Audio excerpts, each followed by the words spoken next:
గౌరవ కేటీఆర్ గారు అధ్యక్ష సబ్జెక్టే మాట్లాడుతున్నా సార్. నేను గవర్నర్ ప్రసంగంలో ఏం చెప్పినా దానికే సమాధానం చెప్తున్నా.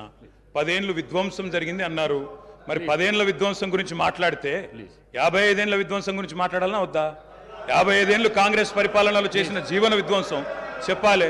ఇప్పుడు గౌరవ సభ్యులు రామ్మోహన్ రెడ్డి గారు మాట్లాడుతూ రాజశేఖర రెడ్డి గారి పేరు తీసుకున్నారు, గత ముఖ్యమంత్రుల పేర్లు తీసుకున్నారు. పొన్నం ప్రభాకర్ గారేమో ఆంధ్రప్రదేశ్ చరిత్ర మాట్లాడొద్దంటారు. మరి రామ్మోహన్ రెడ్డి గారేమో గతంలో ఉన్న ఆంధ్ర ముఖ్యమంత్రుల పేర్లు తీసుకున్నారు. పేర్లు తీసుకున్నప్పుడు చెప్పకపోతే ఎట్లా అధ్యక్ష? వాస్తవాలు చెప్పాలి, చరిత్ర చెప్పాలి, అద్దం చూపెట్టాలి కదా సార్.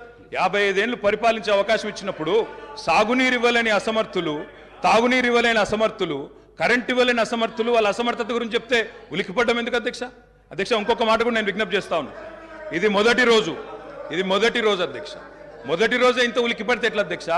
మొదటి రోజు ఇంత భయపడితే ఎట్లా? ఒక్కొక్క మంత్రి గారు లేసి అప్పుడే ఉలికిపడి మాట్లాడుతున్నారు. అంత భయం ఎందుకు సార్?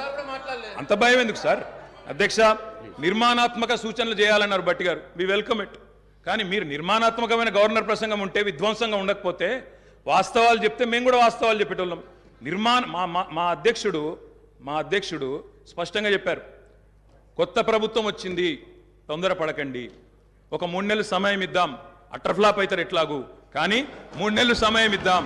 ఎందుకంటే అధ్యక్ష చాలా చెప్తా, అవి కూడా చెప్తా. పాపం వాళ్ళ సభ్యుడే వాళ్ళని నిరికిస్తాడు.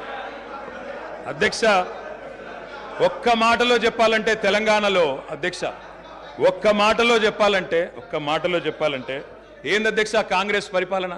బొంబాయి, బొగ్గుబాయి, దుబాయ్. ఆనాడు ఇదే కదా అధ్యక్ష. మొత్తం ప్రజలు వలసలు పోయే దుస్థితి, రైతులు మొగులు దిక్కు చేసే దుస్థితి, మొత్తంగా ఆఖరికి ఇవాళ అక్కడ కూర్చున్న ముఖ్యమంత్రి గారి సొంత జిల్లాలోనే గంజి కేంద్రాల అధ్యక్ష. ఇందిరమ్మ రాజ్యం అంటే గంజి కేంద్రాలు, ఆకలి సావులు, ఎన్కౌంటర్లు తప్ప ఏముండే అధ్యక్ష? ఇది గొప్పగా చెప్తున్నారు అధ్యక్ష. ఆ రోజుల్లో ప్రాజెక్టులు కట్టకున్నా, పైసలు తరలించకపోయిన ఆంధ్రాకి మౌనంగా మంగళహారతులు పట్టింది తెలంగాణ కాంగ్రెస్ నాయకులు కాదా అధ్యక్ష? ఆనాడు మేము రాజీనామాలు చేస్తుంటే, గొంతు చించుకుంటుంటే, పేగులు దిగేదాకా కొట్లాడుతుంటే, పదవుల కోసం పెదవులు మూసుకున్నది ఎవరు అధ్యక్ష?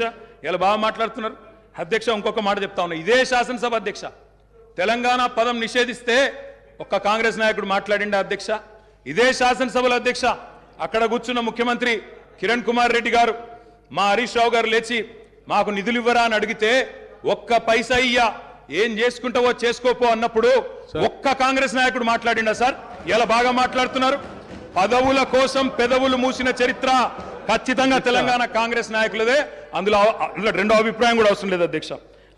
I'm not yielding sir. ఎందుకంటే మీరు నాకు రెస్క్యూకి రావాలా. మేము ప్రధాన ప్రతిపక్షం, 39 మంది ఉన్నాం ఇక్కడ. మాటికి ఒక్కసారి ఇంటర్ఫియర్ చేస్తే